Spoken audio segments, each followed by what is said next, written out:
नमस्कार students, Mahavir study world में आपका स्वागत है। आज मैं आपको कक्षा 10 के जो हिंदी का पेपर हुआ उस पेपर को हल करके बताऊंगा। तो आइए स्टार्ट करते हैं वीडियो। जो पहला क्वेश्चन था उसमें सही विकल्प होगा दूसरा।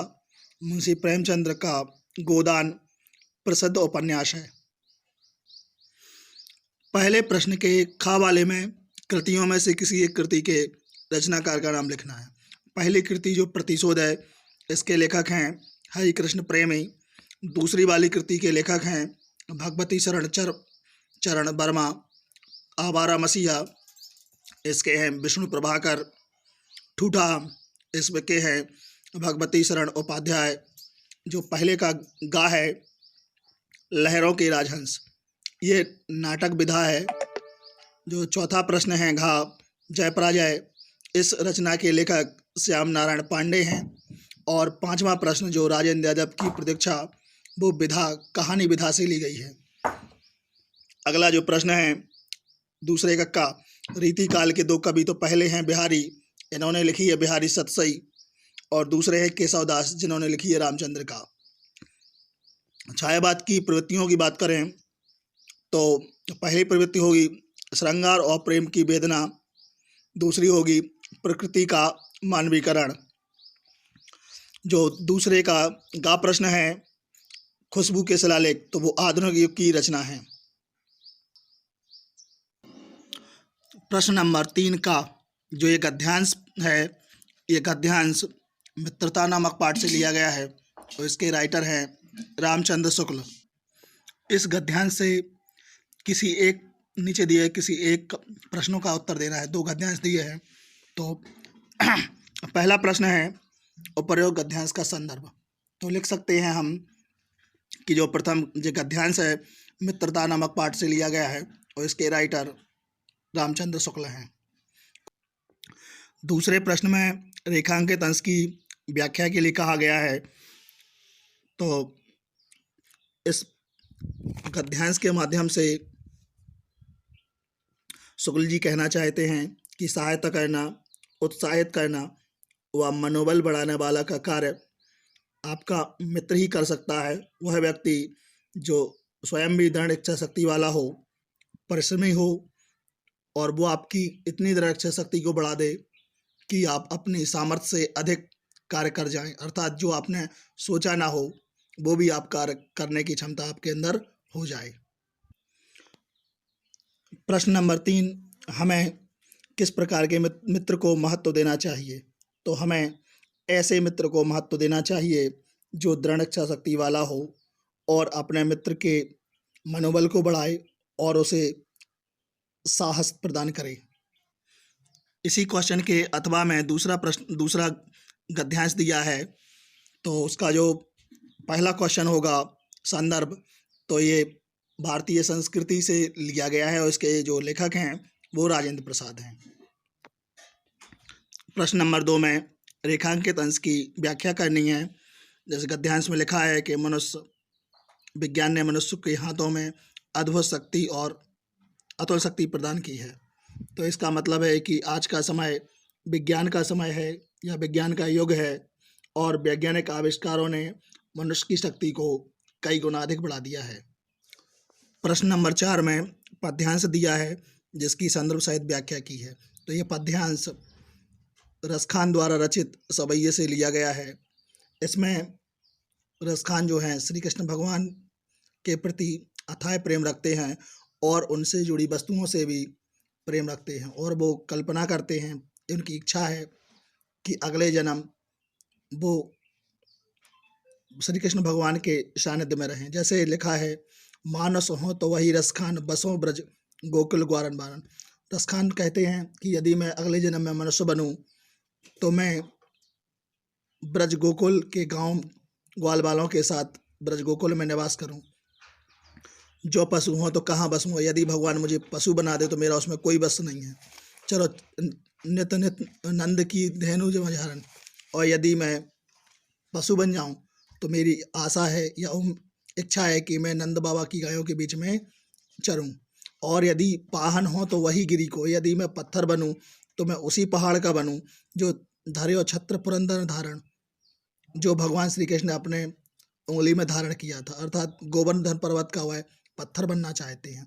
जो खग हों तो बसेर करूं, यदि वो कहते हैं कि यदि मैं पक्षी बन जाऊं तो मैं बसेरो करूं, मिली कालिंदी कूल कदम की डाल, तो कालिंदी नदी के पेड़, कालिंदी नदी के पास कदम की डालियों पर निवास करूं, जहां पर आके श्री कृष्ण भगवान अपनी बांसुरी को बजाते हैं। और जो प्रश्न नंबर 4 में अथवा का प्रश्न है, विषुवत रेखा का वासी, ये स्वदेश प्रेम नामक पाठ से लिया गया है और जिसके राइटर हैं राम नरेश त्रिपाठी। इसको आप अपनी नोटबुक से मिला सकते हैं। नंबर 5 में किसी एक लेखक का जीवन परिचय और उसकी एक रचना का नाम लिखना है। 5 के खा वाले प्रश्न में कवियों में से किसी एक कवि का जीवन परिचय और उसकी रचना का नाम लिखना है। प्रश्न नंबर 6 में संस्कृत का गद्यांश दिया है अथवा में एक पद्यांश दिया है, इनमें से किसी एक की सहित आपको अनुवाद करना है। प्रश्न नंबर 7 में एक श्लोक लिखना है जो आपकी पाठ्य पुस्तक का हो, जो आपने याद किया हो, और उसी के खा वाले प्रश्न में किन्हीं 2 प्रश्नों का आपको संस्कृत में उत्तर देना है। जैसे पहला लिखा है चंद्रशेखर स्व नाम, तो इसका आंसर होगा आजाद अखतियत। कुत्र मैणम मंगलम भवती, तो वाराणस्याम यानी वाराणसी में मैणा मंगल भवती। भूमे गुरुतुरा माता अस्ति और वीर वीरेण पूज्यते। इस प्रकार से इन प्रश्नों के उत्तर होंगे। प्रश्न नंबर जो 8 होगा, इसमें पहले में करुण या हास्यरस की परिभाषा, दूसरे में अलंकार, 2 अलंकार में से किसी एक की परिभाषा, गा वाले में रोला या सोरठा छंद की परिभाषा और उदाहरण देना है। उसके बाद उपसर्ग में से किन्हीं 3 उपसर्ग का उपयोग करके शब्द बनाना है। पहले वाले से शब्द बन जाएगा अनपढ़, दूसरे से अनुवाद, तीसरे वाले का बनेगा अभिवादन, चौथे का परिवर्तन और 5वें वाले का बनेगा स्वागत। इसी प्रकार प्रत्यय में पहले का होगा महत्व, दूसरे का होगा दिखावा, तीसरे वाले का होगा मिलावट, चौथे का होगा पढ़ाई और 5वें का होगा बचपन। प्रश्न नंबर 9 के गा में समास विक्रय करना है। दोपहर, 2 पहरों का समाहार, चौराहा, 4 रास्तों का समूह, त्रिकोण, 3 कोणों का समाहार, चौथा है देश और विदेश, खरा और खोटा, और लास्ट होगा माता और पिता। उसके बाद किन्हीं 2 शब्दों के घा वाले क्वेश्चन में तत्सम बताना है। कुआ, कुआ का होगा कूप, छाया का होगा छाह, पाहन का होगा पाषाण, श्रृंगार का होगा श्रृंगार और लौंगन का होगा लवंग्य। 5वें वाले में पर्यायवाची लिखना है।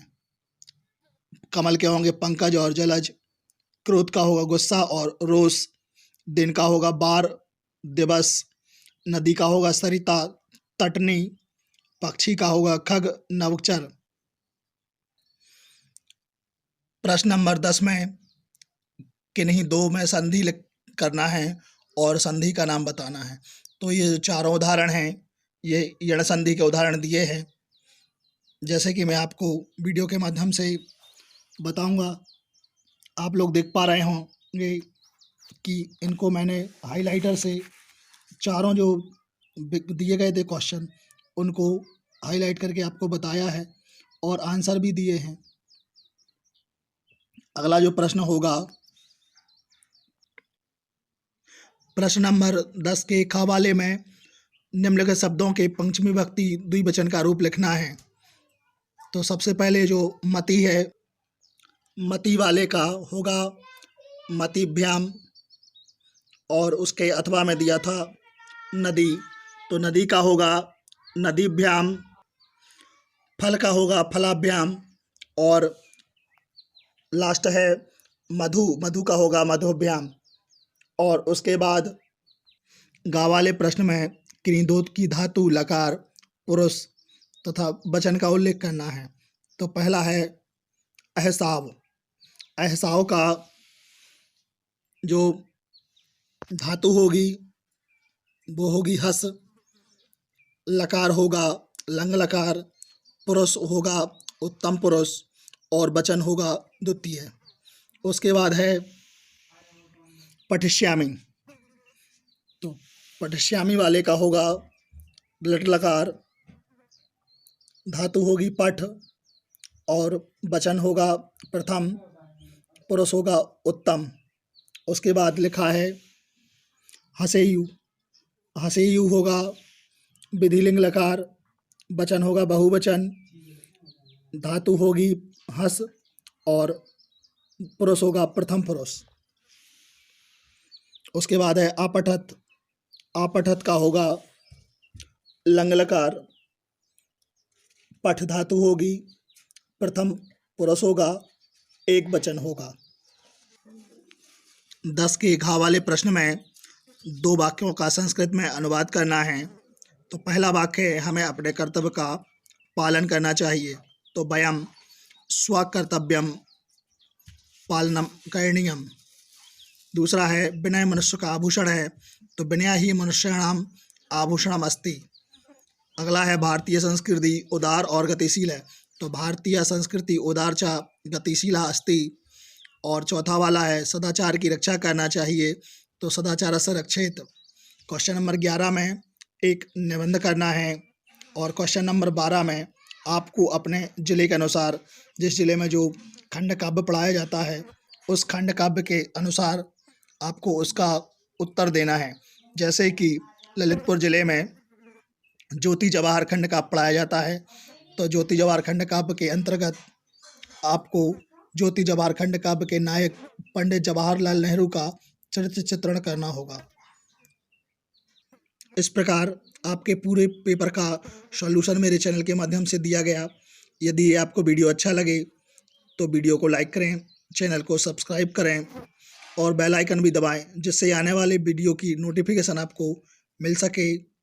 और अपने इस वीडियो को अपने फ्रेंड्स के साथ शेयर करें, जिससे वो भी अपनी पढ़ाई कर सकें। जय हिंद।